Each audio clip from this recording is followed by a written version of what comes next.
Dice, siéntate por favor, que es una malísima noticia. Y bueno, dime, ¿qué es lo que ocurre? Dice, mataron a mi padre a tiros. Se pensó en un posible ajuste de cuentas porque José Ramón estaba en libertad condicional por tráfico de drogas. Se acusa en concreto a 3 personas de estar relacionadas con la muerte del Cabañín. Era un chaval extraordinario, era un chaval con una nobleza fuera de lo común.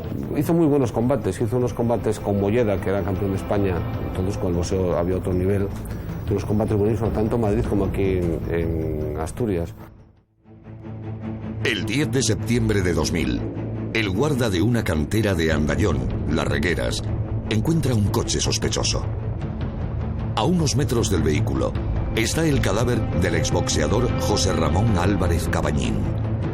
5 disparos han terminado con una vida difícil, cuya trayectoria final describía una peligrosa deriva.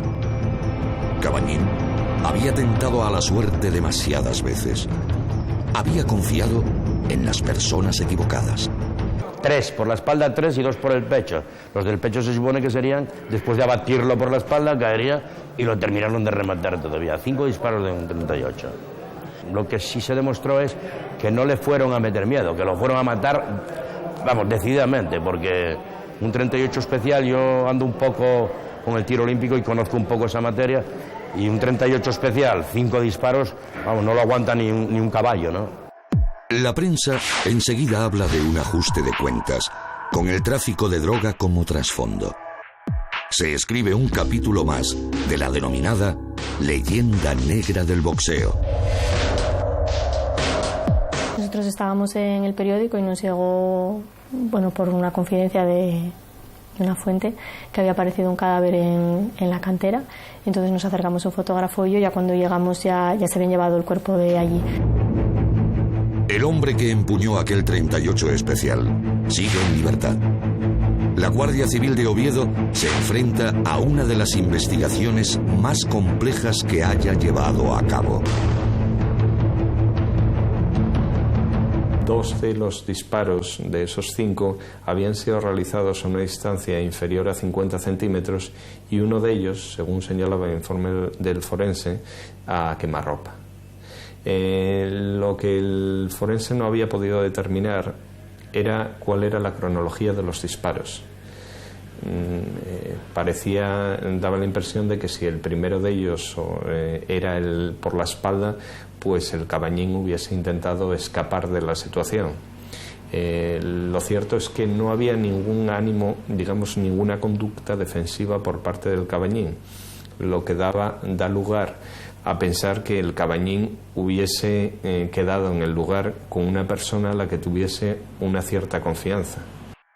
Cabañín había estado en la cárcel por su vinculación con el tráfico de drogas, aunque él aseguraba que alguien se había aprovechado de su buena voluntad.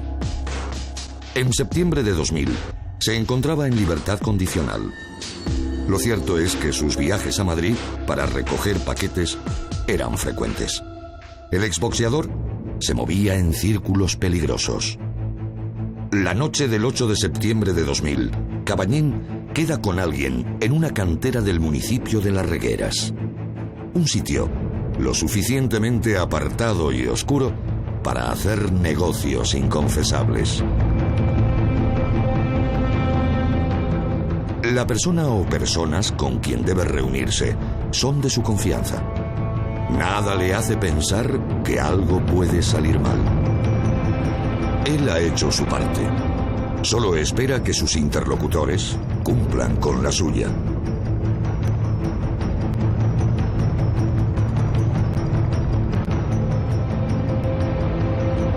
Pero la situación va a dar un giro inesperado.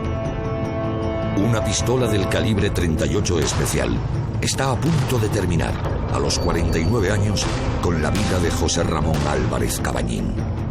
5 disparos dejan al exboxeador sin opción de defenderse.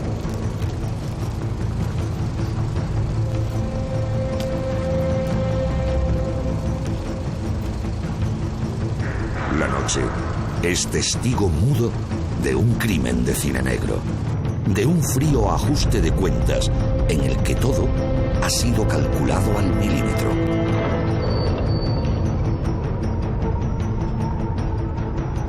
El asesino, conocedor de la fortaleza del obetense, se asegura de acabar con su vida. A continuación, borra el registro de llamadas del teléfono móvil de su víctima. No quiere dejar ningún cabo suelto. Cabañín ha perdido su apuesta con la vida.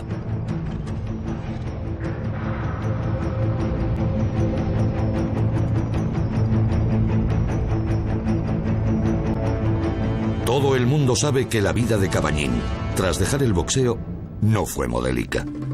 Pero nadie quiere creer que aquel noble muchacho, con puños de acero, ha sido asesinado de manera fría y despiadada por un turbio asunto. Yo lo viví muy de cerca porque mi amistad, no solo con él, sino con toda la familia, con su esposa y con sus hijos, era grande, de tal manera que yo me entero directamente a través de una llamada telefónica de su hija. Y me acuerdo textualmente que me dijo la criatura, siéntate, cabal, siéntate que te voy a dar una mala noticia. Y dije, pero bueno, hija, ¿qué pasa? Y dice, siéntate, por favor, que es una malísima noticia. Y bueno, dime, ¿qué es lo que ocurre? Dice, mataron a mi padre a tiros.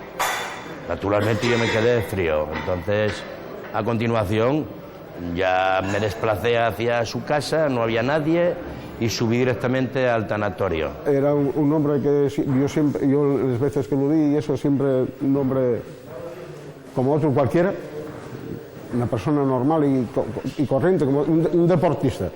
Lo único que puedo decir de él, que era un deportista, y bueno, de hecho en aquellos tiempos estar en el equipo nacional y luego como boxeador profesional que hizo grandes combates y un hombre que estuvo entre los primeros del ranking en aquella época nacional y tal, pues eso quiere decir de que era un buen deportista. Yo lo viví, lo pasé mal, porque era un chaval extraordinario y claro, siempre se pasa mal cuando aprecias a una persona, porque para mí los boxeadores que yo tuve eran hijos espirituales, todos ellos. Pasaron por mis manos casi todos los boxeadores de Asturias de aquella época. Entonces allí se encontraba su mujer Tita, que la pobre hoy día está en una situación psíquica y anímica destrozada, y me comentó que había quedado con él hacía 3 días, que había desaparecido. Entonces, al parecer, era el entierro, lo que no recuerdo bien es si era el entierro de su suegra o de su cuñado, pero sé que había un óbito por el medio y que le dijo a su mujer, ¿dónde vas, Cabañín? ¿Dónde vas? Que mira, tenemos que ir al tanatorio, ¿qué? Y dijo él, voy a un recadín y vengo enseguida. Y ya no volvió. Entonces a los 3 días creo que le fueron a comunicar a ella que lo habían encontrado con 5 disparos, que luego yo tuve la oportunidad de leer lo que había comentado a nivel de juicio y demás, y le habían dado 3 disparos por la espalda y 2 por el pecho, del calibre 38 especial. Quienes conocieron a Cabañín en el ámbito deportivo no se explican lo ocurrido. Bueno, yo recuerdo que, de hecho, me parece que vino un periodista de la Nueva España al día siguiente a mi casa y vino a hacerme, bueno, como vosotros, unas preguntas, para preguntarme sobre Cabañín. Pero yo me acuerdo que me enteré en el trabajo. Yo trabajo en Esidesa turnos y un compañero, bueno, pues lo que pasa, coño, Dacal, ¿tú no conoces a un boxador que llama Cabañín? Yo sin saber todavía lo que hubiera ocurrido. Yo sí, claro que conozco a Cabañín, que es de la época mía más o menos, y coincidimos en muchas veladas juntos. Coño, que apareció tirado en una cantera, al menos fue lo que me contaron, que con unos tiros o algo, y bueno, pues claro que me extrañó, y lo sentí porque fue compañero mío, que yo tuve bastante con él, bastante roce con él en los años 70, bueno, pues y que me dolió, que bueno, pues que un boxador y amigo mío, pues que acabara en esas circunstancias. Ya lejos del mundo del boxeo, los púgiles que compartieron cuadrilátero con él se enteran de su muerte por los periódicos. Lo sé porque lo leí, si yo no me enteré cuando falleció, que cuando lo mataron, cuando había pasado eso, yo no sabía nada de que andaba. Creí que no andaba con ellos porque, bueno, había tenido ciertos problemas de chiquillo y tal, y bueno, se había reformado totalmente. Tenía mucho respeto se llevaba muy bien con la mujer, una mujer de familia, hija de un militar, o sea, de familia seria. Yo creí no sabía que andaba con esos problemas. Bueno, pues oye, y una sorpresa que porque, bueno, este hombre dejó el boxeo, pasaron los años, dejó de boxear y tal, y enteré un día que apareció, vamos, que murió, que de una forma más o menos trágica y te sorprende, ¿no? Te sorprende porque, bueno, es una persona que no conocías, que anduviera por ahí en malas historias y de repente pues enteraste de que murió, tuvo una muerte trágica, lamentablemente para él.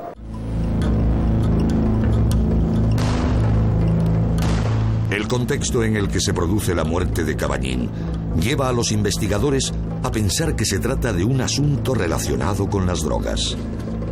Ha sido un ajuste de cuentas.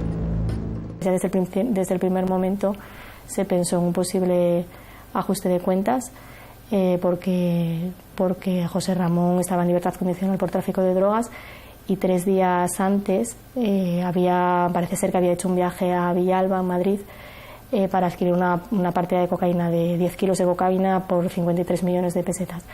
Y parece ser que era en la cantera donde se iba a efectuar el intercambio. Sus más allegados sabían que sus pasos discurrían por la cuerda floja. Yo puedo decir que Cabañín, cuando fue detenido en Madrid, yo mantuve una correspondencia semanal con él durante 3 años y pico que estuvo en Carabanchel.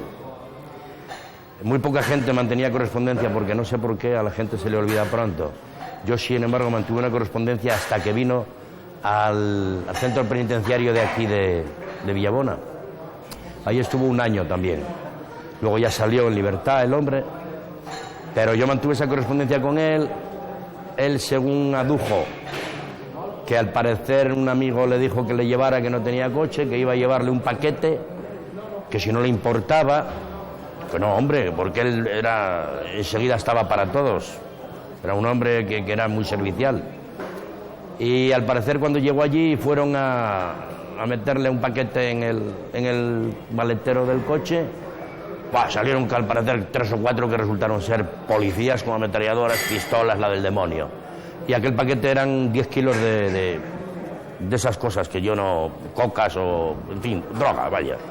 Y ya quedó detenido allí en Carabanchel, que fue los 3 años que estuvo. La investigación progresa lentamente. La ausencia de testimonios y de pistas es un gran obstáculo. Pero desde el principio fue todo muy... nadie quería hablar sobre el caso. No pudimos acceder a mucha más información con las que nos proporcionaba la propia Guardia Civil porque vecinos, posibles testigos del crimen no, pero gente relacionada con él, nadie quería hablar sobre el caso y bueno, la Guardia Civil se encontraba también con ese mismo problema porque decía que podían tener miedo a posibles represalias. La opinión pública asturiana recibe con sorpresa la posibilidad de que el exboxeador pudiese haber sido asesinado por una mafia turca.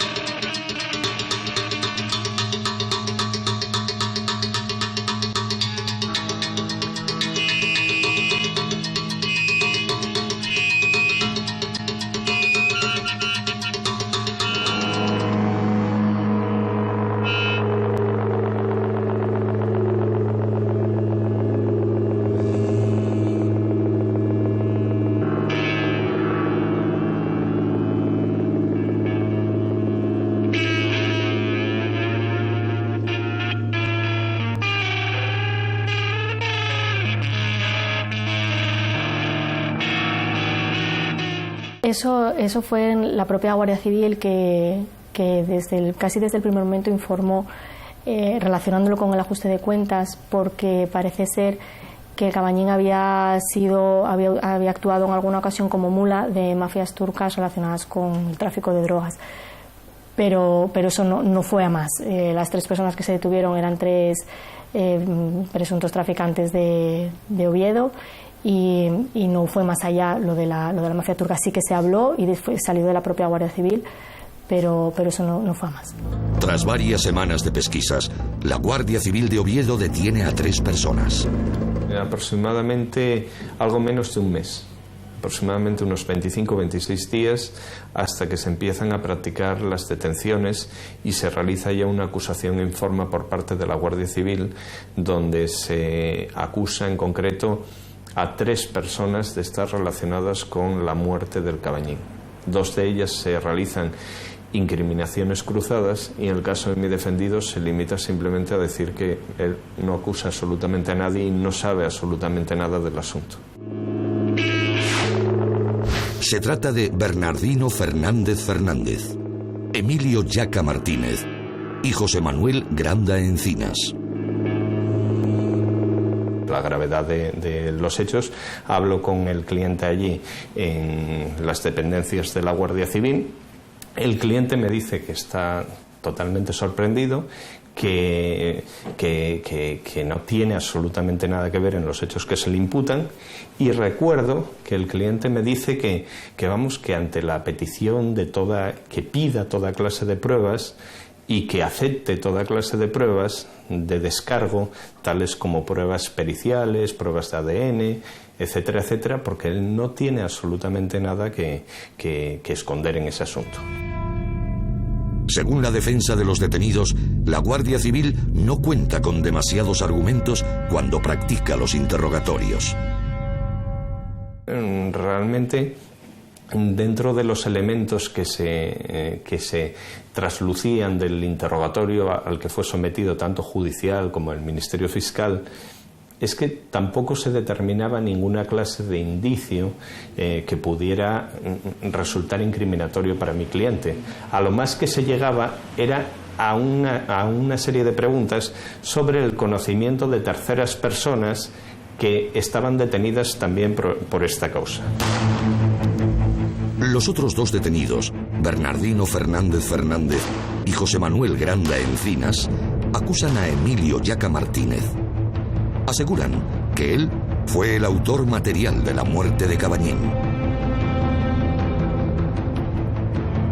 En otros 2 de los detenidos, pues se cruzaron una serie de imputaciones entre ellos, pero esas imputaciones, cuando fueron llamados a declarar judicialmente, pues fueron desmentidas, afirmando que habían sufrido pues una cierta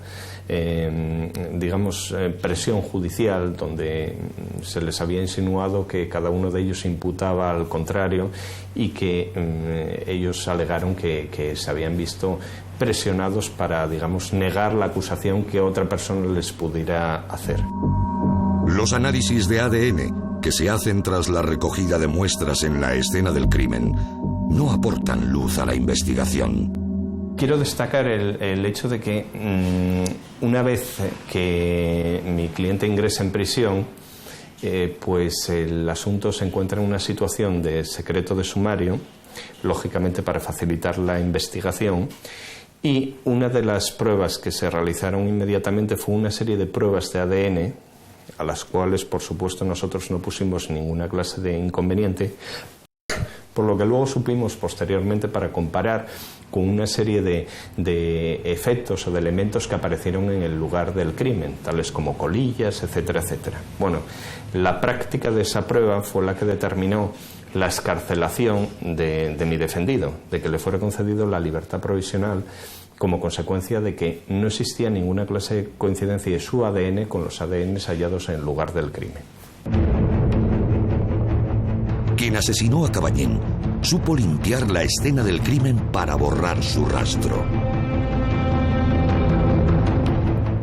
En la escena del crimen no había prácticamente nada. El cadáver estaba a unos metros del coche con la puerta abierta y las llaves del contacto encima del uno de los asientos. No había nada más, entonces no pudieron sacar nada en claro para practicar más detenciones. No sé si fue obra de profesionales o no, pero desde luego se ocuparon muy mucho de no dejar pruebas en la escena del crimen. Varios meses después de las detenciones iniciales, en octubre de 2001, la Guardia Civil captura a Bautista Salguero Pérez. En el momento de su detención, se le encuentra una Dan Wesson del calibre 38 especial. Es el arma del crimen. De ese cañón salieron las balas que atravesaron el cuerpo de José Ramón Álvarez Cabañín.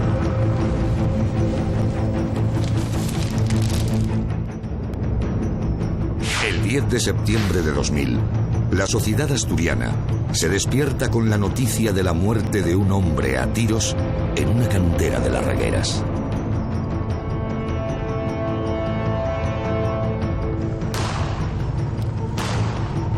Se rumorea que ha sido una mafia turca. Ha sido un ajuste de cuentas. Nadie cree que una cosa así haya podido suceder en Asturias. La víctima, el exboxeador José Ramón Álvarez Cabañín, estaba en libertad condicional por un asunto de drogas.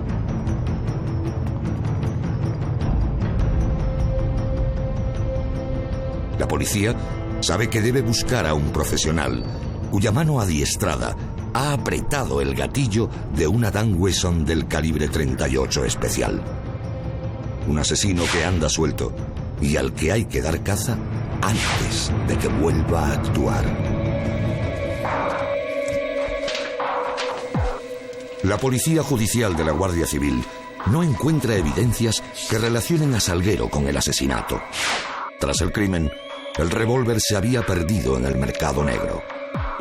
En el 2006, la Audiencia Provincial decide sobreseer el caso por falta de pruebas. La muerte de Cabañín sigue impune. José Ramón Álvarez Cabañín se enganchó muy joven al boxeo.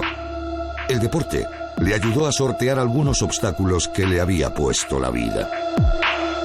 Bueno, yo con Cabañín casi prácticamente me crié, éramos de la misma edad, entonces dentro del mundo del boxeo, pues desde chavales toda la vida, él boxeando, yo un seguidor de siempre, un hombre que admiré porque era un gran pegador y él estuvo en el boxeo y fue alguien, fue internacional y tuvo una trayectoria dentro del boxeo pues bastante buena. Bueno, yo a Cabañín lo he conocido con la afición que tenía al boxeo, pues a la hora en el mismo gimnasio donde entrenábamos, he tenido la suerte de empezar a entrenar y estar él allí ya. Entonces empecemos a conversar, a entrenar juntos y empezó a hacer yo mis primeros pasos gracias a él y a más compañeros que había de aquella, pues a entrenar a boxeo y a coger esa afición que siempre he tenido. Era un chaval extraordinario, era un chaval con una nobleza fuera de lo común, era un gran pegador como boxeador y era maravilloso como persona. Por eso es a grandes rasgos lo que era Cabañín. El medallista olímpico en Múnich 1972, José Enrique Rodríguez Cal, más conocido como Dacal, también coincidió en sus inicios con el rudo Cabañín. Conocí pues, por la cosa del tema del boxeo, ¿no? No te sé decir con exactitud el año, pero bueno, me imagino que en el año 68, 69 empecé a tener contactos con él porque coincidíamos en muchas veladas. Bueno, simplemente que él era de Oviedo y yo era de Avilés, pero coincidimos, recuerdo, muchas veladas en Oviedo en la Sala Alsa, que estaba en la calle Covadonga, ahí se hicieron muchas veladas de boxeo, en la Peña Vetusta en Oviedo, y claro que tengo recuerdos de Cabañín. En el Oviedo de los años 60, Cabañín empieza a boxear de la mano de Justo Magdalena, un hombre que ha empleado la mayoría de su tiempo y de su dinero en ayudar a sus pupilos. Yo conocí a Cabañín porque, entre otros, empezó a entrenar conmigo. Y después, claro, yo no me podría dedicar al profesionalismo porque yo vivía para el boxeo, no vivía del boxeo. Y entonces él tuvo que buscar un preparador que fue el últimamente fallecido Roberto Prieto.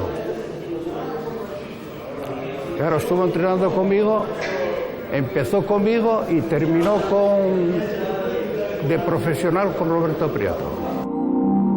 También bajo la dirección del histórico Magdalena empezó Gómez Fouz. Gómez Fouz llegó a ser campeón de España y de Europa e hizo sus primeros guantes con el malogrado Cabañín. Yo le conocí a los 14, yo tenía 14 años y él 15, empezamos a entrenar juntos, ya estaba a punto de cumplir 15, me llevaba como un año más o menos, en el Matadero con Justo Magdalena. Pues conmigo siempre ha sido muy bien, era un gran boxeador, hacía mucho daño, boxeaba muy bien de cintura, su fallo en el boxeo no era un buen encajador, pero muy valiente además, pero en general era un gran boxeador. Conmigo siempre ha sido muy bien, yo la vida privada que hacía no lo sé que tenía una esposa y unos hijos, se llevaba muy bien con la familia, y bueno, a otra vida privada de él yo no entré nunca, no sé qué otra cosa puedo hablar de él. Todos los deportistas que le conocieron coinciden en destacar su valentía y su nobleza. Bueno, es un chaval normal, como todos los chavales de aquella época que practicábamos el boxeo, una persona normal del todo.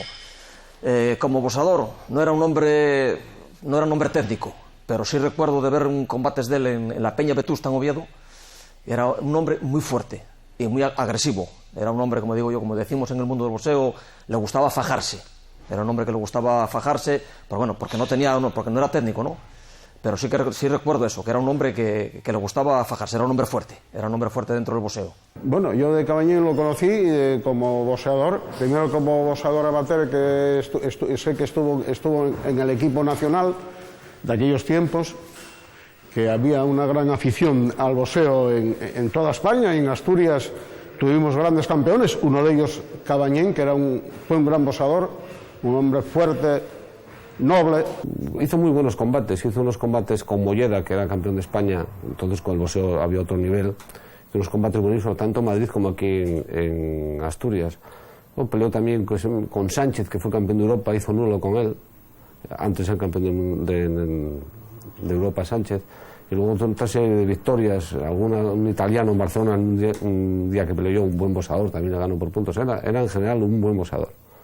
Valiente, trabajador, honrado, muy bien, un hombre muy correcto, bien.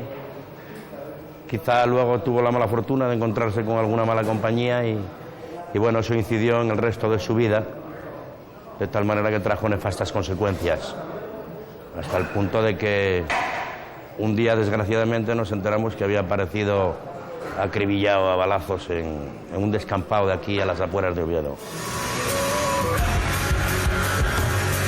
Pero el boxeo no le reporta suficientes beneficios y decide dejarlo para poder sacar a su familia adelante. Yo también he trabajado de fontanero como él. Yo estaba de pinche cuando él ya era un profesional y me acuerdo de momentos con él porque siempre estaba trabajando. Era un sábado, un domingo, cuando acababa de entrenar siempre tenía chollos o siempre tal. Él tenía a su familia, entonces tendría que trabajar duro para sacar la familia adelante. Siempre que había un chollo tal que podía metérmela ahí, me ayudaba para yo poder tener mi dinerito, porque era un chaval joven, entonces para salir, para mis cosas, y yo empezaba de aquella de pinche, entonces he estado trabajando con él en el Cristo y en sitios así obras que él tenía contratadas, pues él me ayudaba a la hora de meterme y ayudarme con la profesión. Lo que pasa es que luego pensó que el boxeo pues que no le daría un futuro. Él era un buen profesional de la fontanería y se dedicó única y exclusivamente a trabajar pensando que su futuro estaría ahí.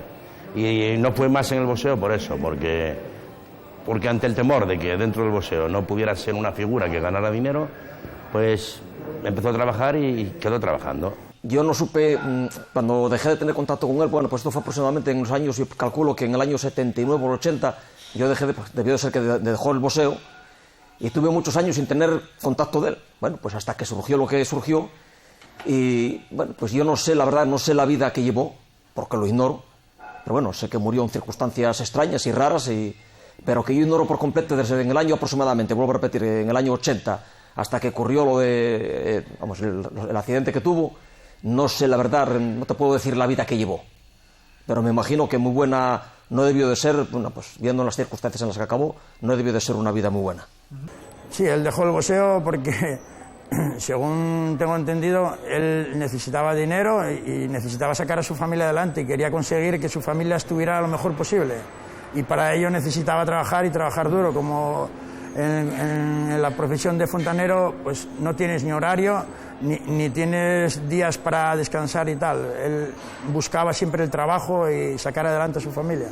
Sí, había dejado, además subía mucho de peso, había dejado y había vuelto, y, bueno, yo creo que la última, cuando dejó el boxeo, había peleado con Adolfo Olses, que perdió por fuera de combate, y luego hizo combate nulo con otro boxeador que luego hizo el Campeonato de España conmigo. No me acuerdo el nombre de él ahora, lo llamaban el Mulero, pero no, el nombre exacto no me acuerdo. Y fue la última pelea que hizo un combate nulo, fue una pelea bastante dura. Yo creo que él ya no estaba bien, ya no lo tomaba muy en serio el boxeo. Después de la pelea con Alberto Soses, que por un descuido perdió fuera de combate, pues ya no lo tomaba muy en serio, pero... Y lo dejó después, debió dejarlo con 25, 26 años. A partir de ahí, Cabañín se deja llevar por las malas influencias y frecuenta rincones oscuros. 2 kilos de primera calidad.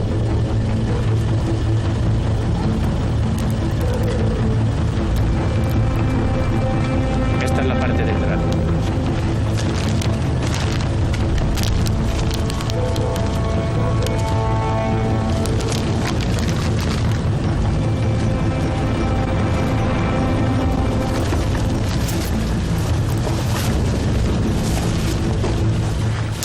Sí, yo en un principio cuando me entero de eso, lo primero que yo le escribo y le digo a él que si yo sé que él está metido en eso, que no quiero ni su amistad. Yo no soy mejor ni peor, pero yo es una cosa que odio. Y entonces él me dijo que no, que había sido una engatada, que lo metieron en un problema que él desconocía. Y dije yo que si no, que yo no me mantenía ninguna relación de carta ni nada con él, que no quería... No, me juró y me perjuró que no, que fue un incauto y que lo equivocaron, que lo engañaron. Y entonces que bueno, estaba pendiente, que luego cogió un abogado, ese abogado al cabo de un tiempo tuvo que coger otro porque al parecer no funcionaba como tenía que ser, y se comió allí 3 años y pico. No obstante, él me decía que lo sobrellevaba, que podía con ello, porque yo lo animaba, le mandaba algunas postales de Oviedo, que recordara su ciudad, manteníamos unos diálogos más o menos como de esa animosidad. Pues hombre, ¿cómo te encuentras? Y tal. Y dijo, no, yo con esto puedo. La cuestión con lo que no puedo es con la injusticia que cometieron conmigo, metiéndome en una ratonera, vamos, un amigo y de una forma inconfesable. No tengo ni idea. Yo ahí sí que no tengo ni idea. Yo la verdad es que me dio mucha pena, pero no sé, ese mundo no lo conocí nunca, nada más que de referencias, y de ese mundo difícil y extraño, no tengo ni idea. Yo no sé qué le sucedió. Yo, como persona, era un hombre de palabra, ¿eh? No era un chisgarabís, cuando te decía una cosa cumplía, era una persona formal, quedabas a una hora y llegaba, en fin, era una persona de palabra. Bueno, en ese otro mundo no sé si tenía exceso de palabra o no tengo ni idea. Tras salir de la cárcel, el exboxeador siguió por los mismos derroteros. La muerte de Cabañín alimenta la funesta leyenda negra del boxeo. Sobre este deporte se ha cernido en muchas ocasiones la sombra de la duda.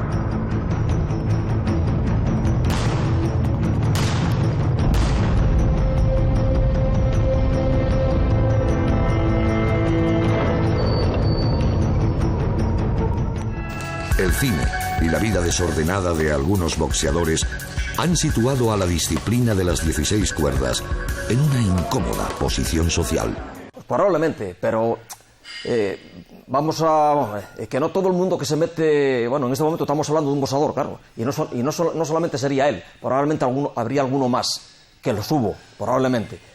Pero no todos los boxeadores, hay mucha gente, muchísima gente, por desgracia, que está en el mundo de la droga y no son boxeadores, ¿eh? O sea, que no vamos ahora a decir que vamos a poner el mundo del boxeo, que ya está bastante mal, ya no vamos todavía a darle más palos. El hombre, yo sé que estaba, bueno, sé que estaba metido en ese mundo, que hubo alguno más, pero que no son todos los boxeadores los que se dedican al mundo de la droga y al mundo... que hay muchísimos más que no son boxeadores y se dedican, ¿eh? Tiene que ver, cada uno es cada uno, como decía, eso lo decía el torero aquel de Guerra, cada uno es cada uno, ¿no? Yo ya nunca entrené en Asturias, entrené en Madrid, entrené en Barcelona, cuando ibas a boxear entrenabas, estabas una semana antes. Nunca vi dar un mal consejo a un preparador a un boxeador. Más bien les vi llamar la atención si había un comportamiento, si se había dado un comportamiento fuera del gimnasio que no fuera adecuado. Yo nunca vi un mal consejo. Eso no salió de un gimnasio de boxeo. Otra cosa que este es un deporte muy individual y cada persona pues es diferente. No hay un denominador común para que los boxeadores anden con droga o anden a palos. Cada uno como es. En todo caso, algunos miembros de la familia boxística creen que es una página ya arrancada de la historia de este deporte. En otra época, yo soy canario y también existía eso en Tenerife y existía en Madrid, en todos lados. Pero estamos hablando de 30 años o 35 años. Ahora en la actualidad es muy difícil que puedan asimilar el boxeo con matones ahí en las discotecas o con... Eso no existe. Entre otras cosas porque son estudiantes, o sea, cuando terminan de entrenar aquí van a divertirse. Son gente sana, gente preparada. Mira, este deporte lo perjudicaron muchísimas cosas y entre nosotros, probablemente nosotros mismos, los boxeadores, y se puede decir que y hasta directivos, pero muchos las películas. Yo he hecho mucha culpa a las películas americanas. El clásico gángster que entra al vestuario con el puro diciendo que tienes que dejarte caer en tal asalto, las películas de Rocky, todas esas cosas, quieras que no, perjudican mucho al boxeo. Y pongo también el ejemplo del Potro de Vallecas, de los boxeadores otros que llevan una vida que todo el mundo sabe la vida que llevan, y esas imágenes que dan pues perjudican muchísimo al boxeo. Yo sí soy padre y tengo un hijo que tiene 14 años y me dice que quiere ser boxeador y en estos momentos estás viendo una entrevista del Potro de Vallecas y lo más fácil es que le digas que no. Yo eso lo entiendo, pero quiero decir, también tengo que decir que no todos somos el Potro de Vallecas, y algunos más que hay gente muy noble y gente que no estamos metidos en ese mundo, que somos la mayoría, Sí, es que el boxeo precisamente, contra opinión de muchísima gente, que el boxeo dicen que es de gente de mal vivir y de otro tipo de malas personas, el boxeo precisamente es todo lo contrario. Mientras estuvo en el campo del boxeo fue un hombre correctísimo, educadísimo, un caballero, y cuando hipotéticamente se maleó fue cuando dejó el boxeo. Después de retirarse del boxeo fue cuando al parecer presuntamente entró en una mala vida. El boxeo regenera a la gente, no la malea. Desde el propio deporte se asume la relación del boxeo con la marginalidad, pero en un sentido diferente. Quienes lo han practicado y han frecuentado su trastienda aseguran que muchos hombres han reconducido sus vidas tras aferrarse al pugilismo. Hay unas normas que están reglamentadas y cumplimos con todas ellas, con todas las normativas que hay de doping, de certificados médicos, de reconocimiento, en las veladas el médico para estar pendiente a lo que suceda. Y desde luego, en 25 años que llevo yo en Asturias de presidente, yo no tuve ningún problema nunca. Me fastidia mucho que asocien siempre el boxeo con lo que es el pillaje que hay por la calle, porque relativamente muchos boxeadores salieron de la calle y se reformaron. Y ahí están, boxeadores como Tyson, que cuando la época buena suya era un delincuente y fue reformado. Y como él, pues muchísimos. No te podría decir un montón, pero que muchos son extranjeros y otros son españoles, claro. Yo conocía mucha gente, algunos, que supuestamente que no eran gente muy limpia, digamos, y que se metieron en el mundo del boxeo. Y no es que hayan sido muchos tampoco, y que se regeneraron. O sea, se hicieron buenas personas. Yo conocí a algunos. Y gente que estaban tirados, digamos, por la calle más o menos, se metieron en este mundo del boxeo y se hicieron personas normales. Algunos de esos chavales sin rumbo llegaron a ser estrellas mediáticas y obtuvieron el reconocimiento mundial.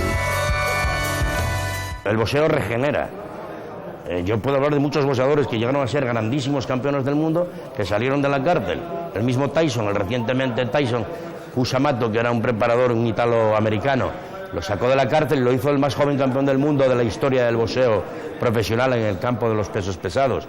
Y como ese, Sonny Liston, al que ganó Cassius Clay, que lo ganó 2 veces seguidas, salió de la cárcel, de la calle. Rocky Marciano, de la cárcel, se regeneraron, fueron campeones, formaron una familia y fueron personas, vamos, pero encantadoras y de respeto.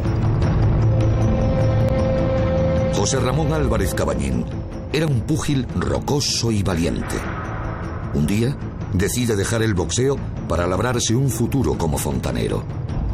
La vida le aleja de la rectitud que había asumido en los gimnasios. Decidió apostar en la intrincada ruleta del tráfico de droga y un ajuste de cuentas puso fin a su existencia.